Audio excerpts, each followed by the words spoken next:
Well, hello there, Mackie here, and welcome back to pretty much my favorite segment and everyone's favorite flock of news.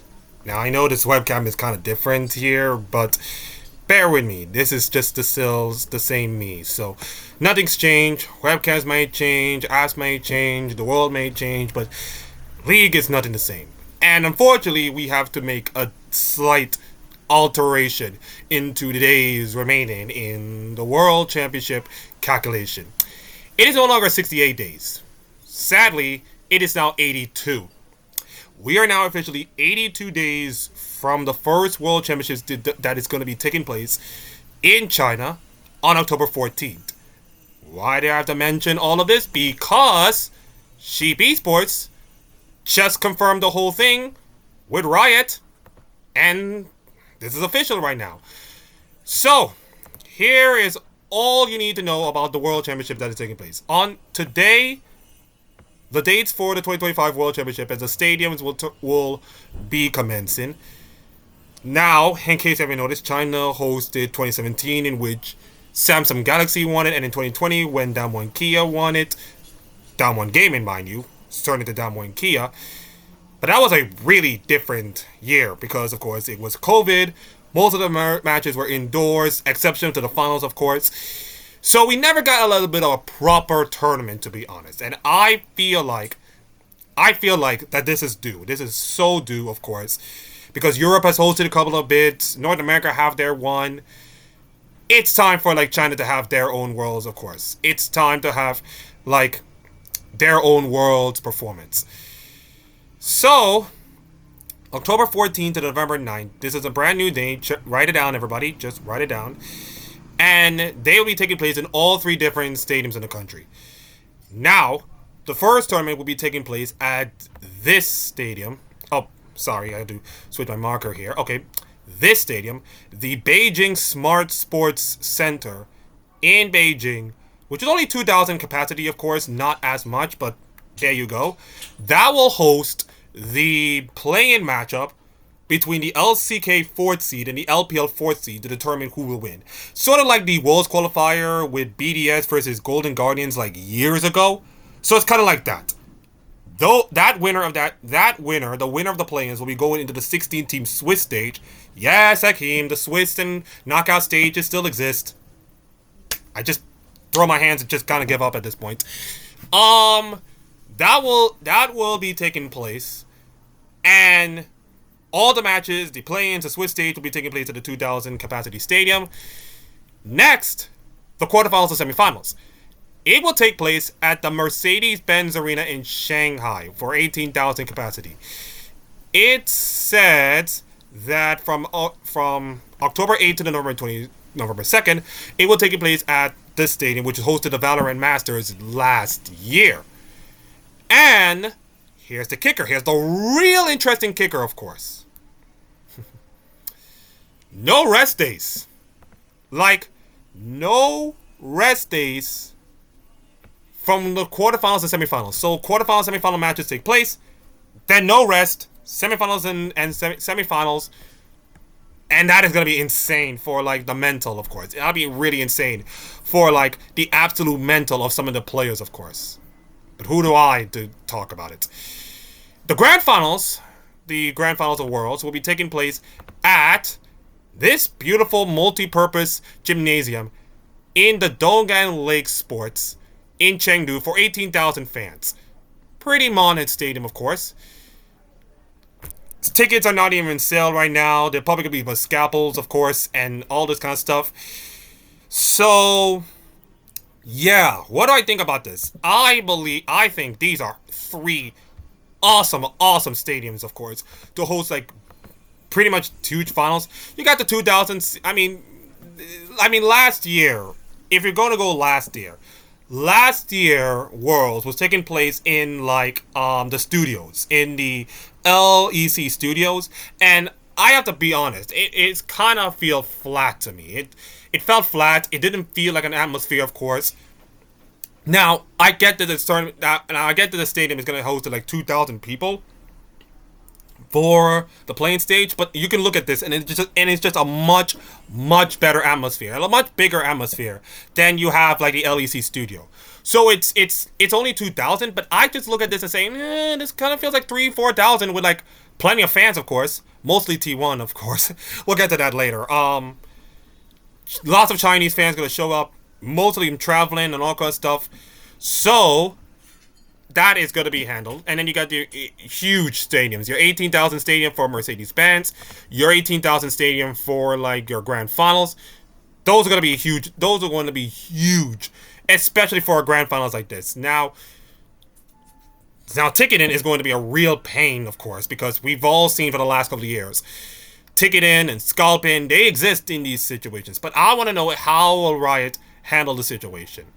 That's going to be my guess. Will they gotta go like a reliable ticket source, so like Ticketmaster and all kind of stuff? I don't know, but maybe. But that is going to be a hard question to ask and handle, of course, by Riot employees. But we are already far away from that. We are just a couple of days from Worlds, and we will see what all the discussion about. So those are the 3 stadiums for the World Championships. Beijing Smart Esports Arena for the play-ins and the Swiss stage. Mercedes-Benz Arena in Shanghai for the quarterfinals and semifinals with no rest days. And grand finals, Donghang Lake Sports Multifunction Stadium. And all of this will be taking place on the comfortable date of October 14th to November 9th. It will be great stuff. Now, speaking of other great stuff, T1 has done it! I mentioned it in my shorts, but I'm going to mention it again. The streak has officially died at 27 games. Now, I think Dom, pretty much the T1 hater that he is, said this is just a regular season game. And that's fine. I don't think this streak matters too much for Gen.G in the grand scheme of things.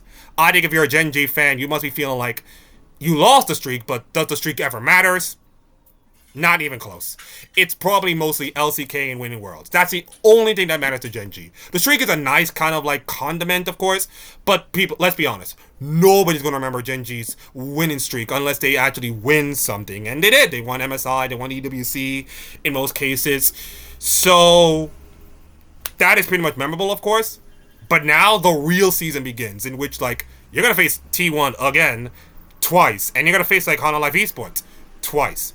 And I'm going to tell you what, Gen.G versus T1 is pretty much my favorite rivalry of League of Legends right now. It is giving me G2 Fnatic 2019 vibes, in which the closeness of the games pretty matter, in which there were some incredible plays. That Chovy ultimate on the Orianna. Oh, my days, that is incredible. And the fact that T1 actually won this series on Thresh, of all people, and Gumayuchi's Avelia's like, I didn't realize they had that in the back pocket. It's insane. Absolute insanity. So by the way, Keria, surprising to no one, MVP of the series, which is not even close. So yeah, we're reading about it. You know, it's like, you know. And by the way, here's the analyst of the draft. So we got some high level some stuff. Game 1 was an incredible win. Another Baron steal by Gumayuchi, which is Gumayuchi Baron steals is kind of like the norm in League of Legends these days. It's kind of like the norm of everything these days. So, am I surprised? Not even close. Canyon with an absolute incredible performance. 12-1-8 on the Wukong. Outstanding. And I also mentioned that incredible Orianna play, but I think it was more Canyon was absolutely fantastic in that jungle role, especially on a Wukong. Game 2 was T1 bouncing back. Jace, Sejuani, Azir, comfort picks, Zion Rakan, bot lane, and it was an absolute brilliance by T1 themselves to get it back in the series. And in Game 3, it was, oh my goodness, it was the first time we see Aphelios and Thresh.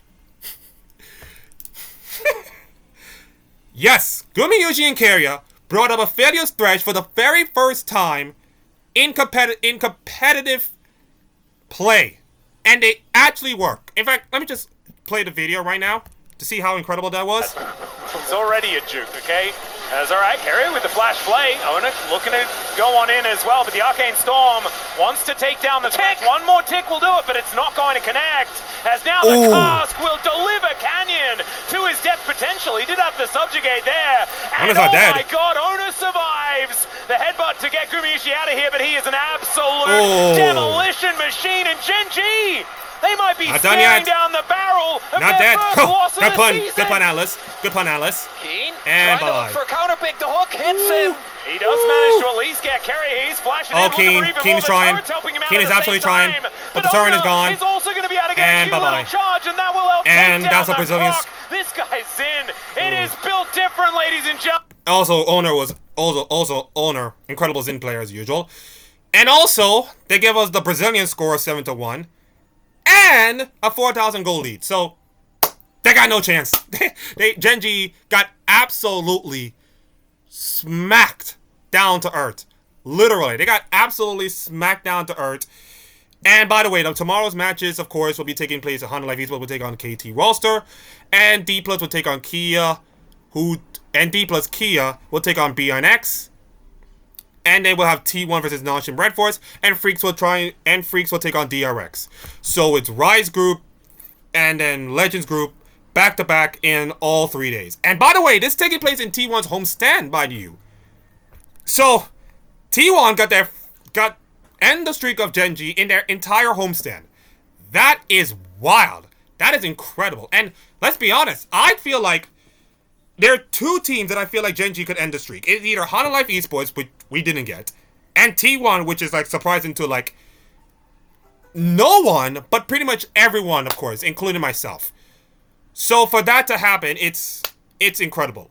Now, does it mean do I believe that Gen.G got butt hurt? No, I don't think much. I don't think the streak matters too much for Gen.G.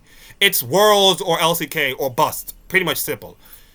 But I'll tell you what, that, my friends, it's an absolute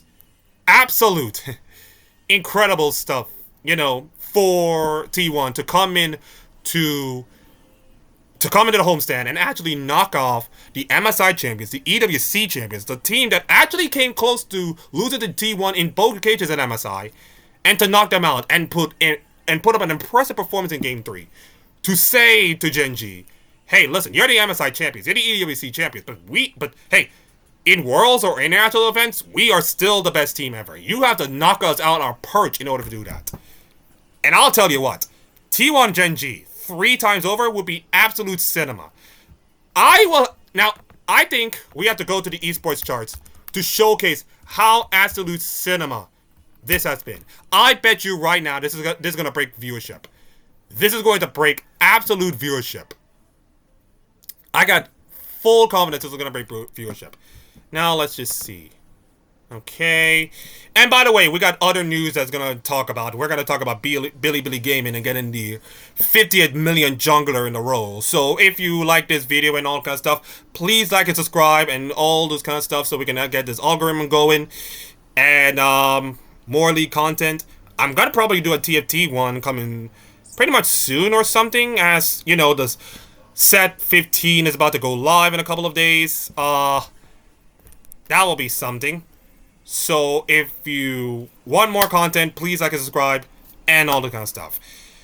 Now let's just see from the esports chart how impactful this series was. I believe this is the biggest series ever. This is probably the most peak series we have seen so far in this split. But for now, we're gonna go to some other news. And for the 50th millionth time in a row, BLG signing on jungler. Like, I just want to know. Oh my goodness gracious! Oh my gosh, BLG are cooked. BLG are absolutely cooked. They are gone from Wei to Beijing to Shadow. That is 3 junglers in the space of like 7 months. And I'm not sure if the jungle is going to help this team perform well. I'm not sure if Shadow can do well. But let's just read down the news, I guess. And, wait a minute. It'll be a 6-man roster. It's a 6-man roster. Oh, God. Oh god. Yeah. So as you all know, Shadow, was an LEC player back in a couple of years ago with Mad Lions, of course, and they performed decently well. You know, he is of course Italian, but also half Chinese. He's kind of like dual citizenship, so into China he goes to play for LGD. Did not play well, and now here he is. So like, and then a couple of teams, of course, but now he's at BLG, and oh my goodness gracious, they are absolutely cooked. They are absolutely cooked right now. They are absolutely cooked. I'm just waiting for the stats, of course, to see the peak viewership, but I'm gonna have my thoughts while this whole thing is waiting, and I'm just not sure how BLG will go from there. I mean, I don't think BLG are gonna be good enough to even capture like the spots. Like, listen, AL are gonna be up there. And that's basically it. I feel like AL is kind of the only good team in LPL right now, while Korea is gonna have like 1, 3, 4, 5. Not saying 2, 3, 4, 5, but pretty much like 2 to 3 good teams right now in Hololive, in T1, in Gen.G, and all this kind of stuff. And then I don't know if like BLG in their form are gonna be good enough right now. I'm not sure, of course. So yeah, Shadow might help them and maybe like give them competition for Beijing, of course. But it's just, and I just say just, doesn't have any good feelings. I don't have any good feelings about Shadow, making the team better as it is, because Bin is getting exposed by the draft. Elk and On are not doing well, and Knight, who is supposed to be, pun intended, the Knight in Shining Armor, he's not even good either. So it's gonna be really, really hard. And look at that, ladies and gentlemen. What did I tell you? What did I tell you, everybody? 1.58 million views. Now, let's just see here. Up. Wait. That's just the entire season. Oh, wait, there it is. There it is. There it is. By the way, T1 Gen.G have now have 3 of the top viewership, including today's matches. Today's matchup reached 1,209,152. The third highest peak viewership in this year. In fact, mostly T1 matches are highly peaked, so who do I? And this is now 3 times Gen.G and T1 has broken, like, peak viewership. Peak viewership. And my god, I'll tell you what. If we get 2 more of these incredible series between these two, and I want to see Gen.G, and I'll see Gen.G versus T1 play at Gen.G's homestand. Yeah! Let's see how you like it if T1 and Gen.G will play at Gen.G's homestand. Make it happen, Arnold. Make it happen. I want to see that happening. So, my goodness. 3 of the highest viewership for this year have all come by these 2 teams. We are getting G2 Fnatic 2019 vibes. And I'll tell you what. Consider this as LCK right now. I want these 2 in the finals. Now, Hololive has to prove themselves that they can be in the conversation. But right now, at this current moment, T1 versus Gen.G could be a finals matchup that every single League fan will have to wake up and watch. Not me, sadly, not me, but every single League fan matchup will have to stay up and watch that matchup. It will be incredible if that happens. But that's a long way to go, but still, that is jaw-dropping. Okay! That should conclude. So we got, T1 streak, T1 breaking Gen.G streak, we got the Worlds, everything coming up. Shadow joining the team, and now we got LCP. So let's talk about the LCP, the region that we finally get some respect for. There we are. Listen, the LCP, after all these years of, I'm not saying disrespected, but pretty much being disrespected by so many casters, communicators, streamers, in course, saying that LCP is kind of like the weak region. But guys, the moment that their region has been merged, of course, they're now become the 5th best region in the league. Not saying they're going to win Worlds or anything, but they can cook with the other teams. Have you seen what happened in MSI? EWC, not so great, but have you seen what happened in MSI? Have you seen what happened in First Stand? They can cook. Now, yes, it's CBTC Flying Oyster, but GAM can cook, and PSG Talon, yes, PSG Talon is back, can also cook as well.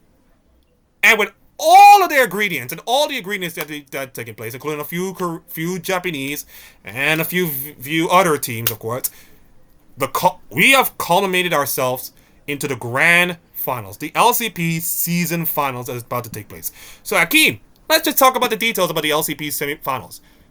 Shall we? So, the LCP returns tomorrow for the summer split, now called the season finals. Weird, but then again, it's better than the LEC. So, there we go. So, as we can see, the region has looked stronger. It's no longer seen as the weakest region in the Rise Circus, especially in light of the LEC's underwhelming MSI run. Wow, incredible. Wooly Sports decided that, hey, look at us! This region is actually strong for the first time ever.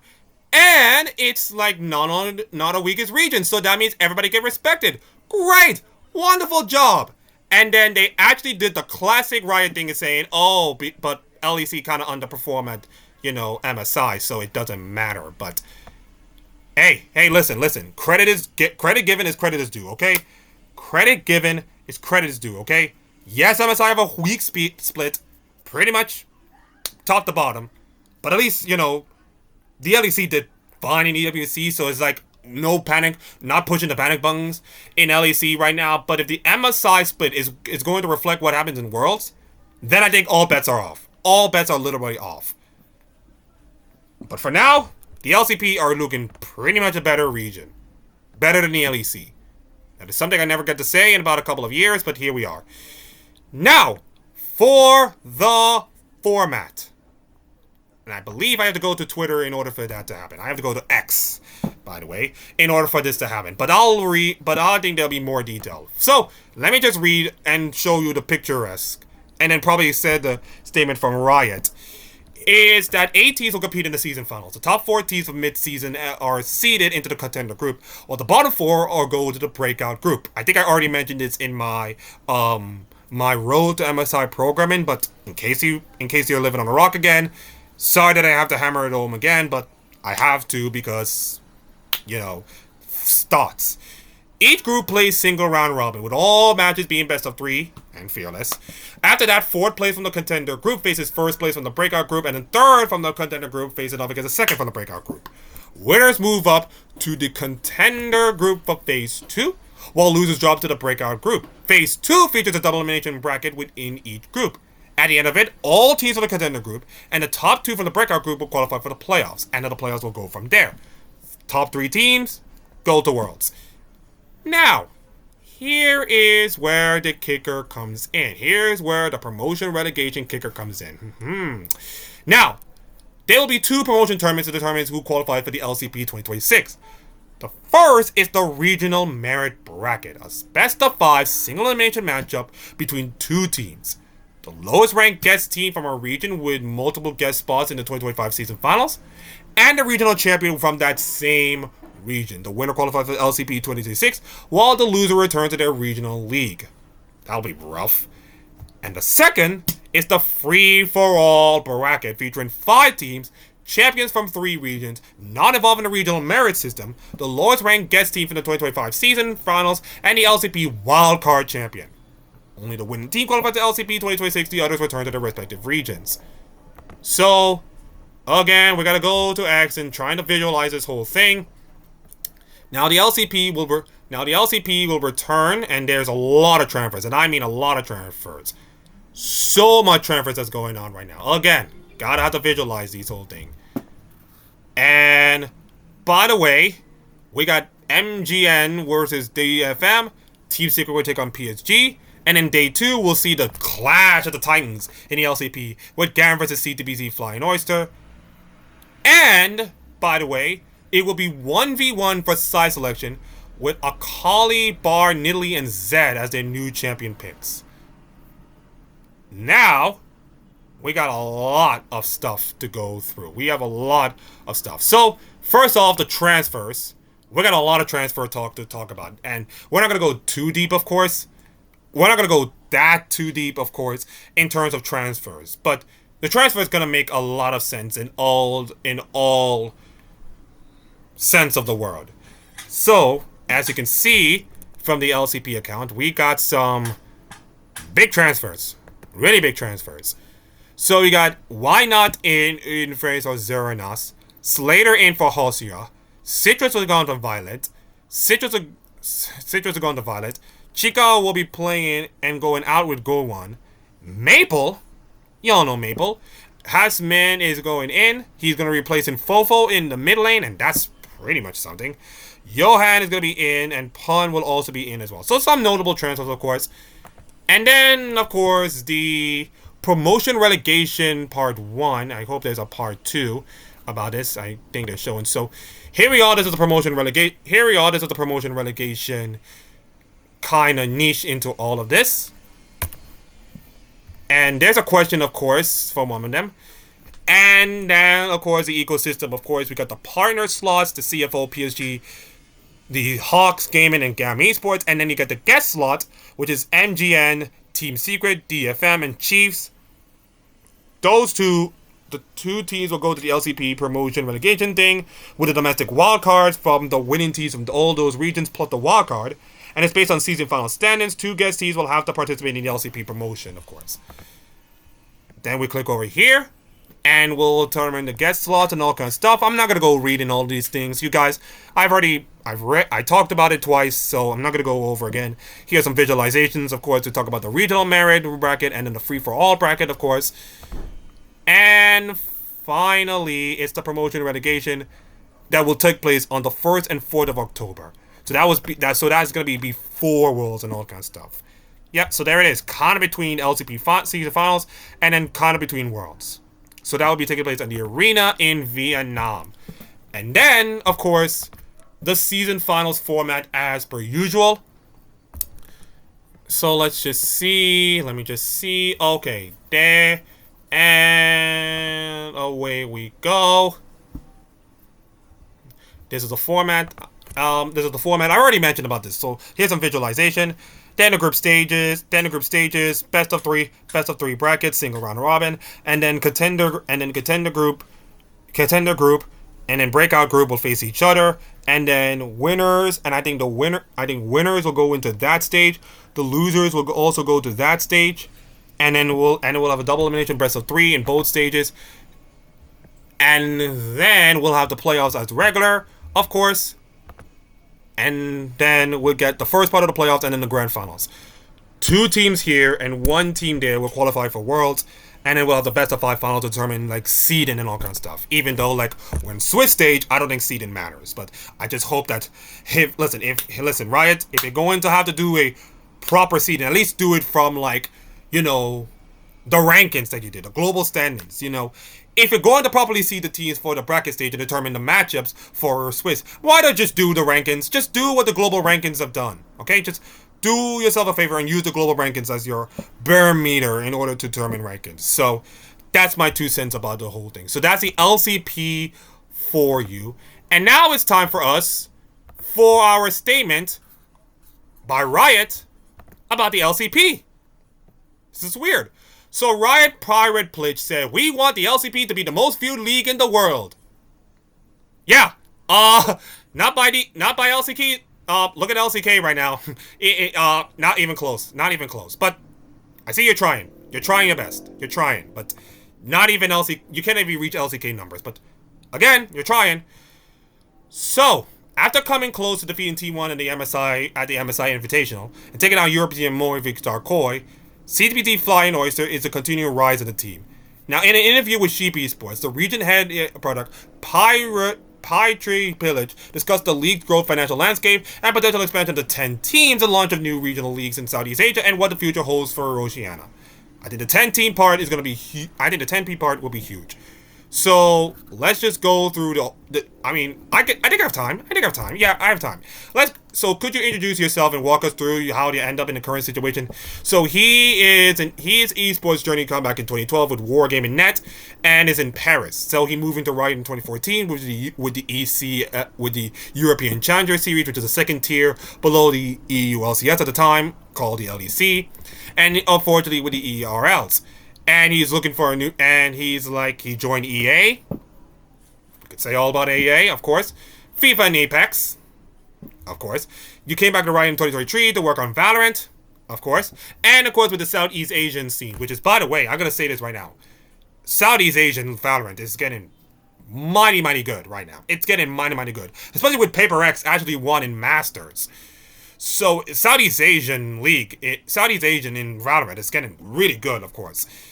And this is the first time it's the first you're doing Tier 2 in Challenger Season. Then in 2024, you join the League of Legends team and do the LCP, which is the head of product. Now, what is the head of product, you may ask? So the difference between commission and head of product is the product of the team and the product, of course, the LCP and the whole Asian Pacific region. And they work with several teams, external and conflicts and all that good stuff, determine how they run the league, competitive operations, format, scheduling, rules, running days, and all that kind of stuff. And they have content services, of course, with Gen.G Go, with our public relations strategists, and whole lots of more. So it's not a commissioner who just like sit there and do everything like that and do all the formats. This is a guy who decided that, hey, we're gonna do something this and that about the teams and the formats and all kinds of stuff. Communication, which is a key word, of course, in the space of esports, considered the absolute crappery about Dignitas and all the kind of stuff. Communication is key. It's really key. There are always things to do and all the kind of stuff. So, and there he is interviewing with the LCP, of course, with all of that stuff. Cool jacket, by the way. That's a cool LCP jacket. That's really cool. And the assessment, and what do you think of the assessment of the ecosystem when you join 2024? The LCP rebrand already broadcast. So the idea is the changes that we need for ecosystem, and we work the region, of course, that they joined in 2024. He oversees the large part and have the responsibility to go through all of them with complaints and criticisms, which is happening. But the long process has been due, and the product, of course, talented people, of course, like Chi Sing with Chi Kong Bang. And the original concept of PCS is to cover like Taiwan, Hong Kong, Macau, and East Asia. But, of course, they wanted to exclude Japan and Vietnam. And that didn't work out. So they wanted to like have Taiwan, Hong Kong, Macau, and Southeast Asia be involved in it. Japan and Vietnam, go screw yourselves.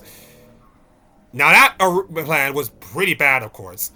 And they wanted to make a league that involved like so many teams, but it's really difficult. So to cover all the markets and to try to diversify themselves and trying to make sure that they reach the wider audience. So they got to change the name, they got to have to do all this kind of stuff, they got to reach out so many audiences, which is mostly Vietnam and Japanese, which actually watch lots of League. And the groundwork is going to be hard and potential, but here they are, of course. That is going to be something. So he done well with the ERLs. I'm not going to go that deep into this. No, I'm not going to do that deep. We're not going to go that deep. That's going to be a long interview. So I'm going to like copy and paste the description below so that you, and I mean you, get to see. So let me just go below. Here it is. This is the article. I'm going to copy it and paste it on the description and we'll talk about it. So that's an interview so you can talk about it. But it's incredible that we've seen like, I'm going to say competent people working in a space of a region that is getting respected for after all these years and being respected for their hard work, their dedication, their financial and all kind of stuff. And as you can see right now with the LEC and the LTK in most parts being absolutely broke to the bone with financials and all kind of stuff.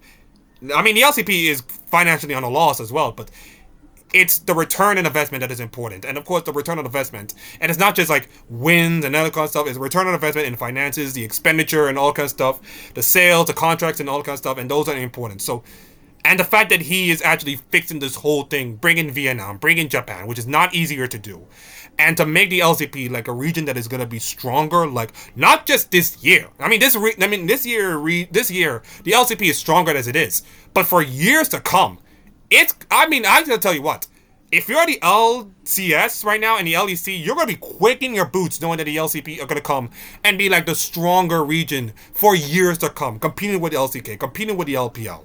It's going to be like way back when Flash Worlds were kind of like doing their thing, and Taipei Ascensus, who actually won Worlds years ago.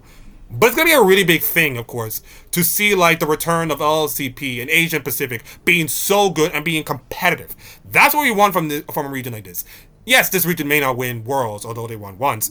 They may not win Worlds or MSIs and all kinds of stuff, but they can be competitive. They can show competitiveness, and they hope they have a great Tier 2 scene with, the VCS and the LGL having their own regions so that they can develop their players and bring that promotion and relegation so that the next big team will come here and showcase their style and showcase their class to show them. Now, do I believe that, those teams from the bottom regions are going to be promoted? Maybe not. The possibilities are endless.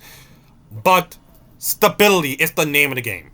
And right now, they got some stability from the big four, the big four of the LCP. And promotion relegation is, of course, not saying helping out, but they got stability from the big four of Hawks, PSG Talon Gam, and CFO, and that will help them financially grow this league into probably one of the biggest leagues in the world. Now, here's a kicker. Do I want to cover LCP? I think I can cover LCP. I think I can try, because I feel like right now LCP is getting a lot less shtick and a lot less love because of my viewership, of course, which mostly LCK love and T1 love, of course. But I'll try my best to give in Vietnam the respect they deserve. Hell, I can even cover like LCP highlights if I have to. I will cover that. So that'll be a plan for me, but maybe not a long term, of course. So yeah, that's Riot Blitz giving all the thoughts, and this is an interview talking about the LCP, want to become the biggest viewer in the world and all kind of stuff. Pretty good stuff. Now. Let's see what we have here. Let's see what other stuff we have of the cheap news before I decided to leave. So yeah, we got the tier 3 rankings, and let's just look at the tier 3 rankings. Let's look at the tier 3 rankings for the LTA North. FlyQuest are the favorites, followed by Cloud9, which is not a surprise, of course. And okay, here's the rankings based on the Sheep Esports rankings. FlyQuest and Cloud9, no surprise. TL, I think they're kind of like okay. The second, TL tied with second. What the hell? I thought it was okay, fine. The Skies are pretty much bottom. They're probably gonna play for like promotion, relegation, all kind of stuff. Dignitas are kind of like not so great, in my opinion, with all the hoopla and all kind of stuff. I think they'll be here. Leon are improving just a little bit, and I heard they bring a new top laner, of course, to replace Licorice so they can develop and like stabilize the team for next season. And listen, I'm not saying that Leon are going to be good enough. I think you can say that these three teams are not going to be good enough. I hope this guys will be like fighting and getting like promotion relegation, because if they were to be relegated, that's it, man. Cut your losses, this guys. You're cooked. You are absolutely cooked from the League of Legends standpoint. Speaking of being cooked by the League of Legends standpoint, 100Ds are in fourth. 07's for them and for David. Shopify Rebellion are in the tied fourth as well. They have been a little bit improving since the last split, and also Shopify beat 100 Thieves last season, so I hope Doka can help this. I hope Doka can help Sniper. I can hope they can do it. And then you got TL, Cloud9, FlyQuest, the top three. I can say that FlyQuest, T9 are like clear above the rest. No one else and all kind of stuff. So that'll be the rankings, of course. The LDA, LCS. Kill all the LTA, for God's sakes. LCS, North tomorrow. That'll be hype. Let's go. Okay. Jesus, I hate to say that name. God damn it. Anyways, other than some interviews and all kind of stuff, I think we have to bring the sheeps back in. Bring the sheeps back in. And it's time for me to end on this very first summer edition of the Flock of Sheep News. So as you notice, big news, big headlines. The Worlds will run from October 14th to November 9th. It took place in Beijing, Shanghai, and Chengdu. Chengdu will be the finals, of course. Beijing for the play-ins and the Swiss stage. Shanghai for the quarterfinals, semifinals. That's it. And T1 ended Gen.G's winning streak. Shadows joined BLG. All these crazy stuff that's happening in the world of League of Legends. And Valorant, of course, but I'm mostly covering League of Legends. Thank you all for listening and watching and all kinds of stuff. Make sure you like and subscribe, all kinds of stuff. And I hope I'll see you very, very soon. Goodbye, one and all.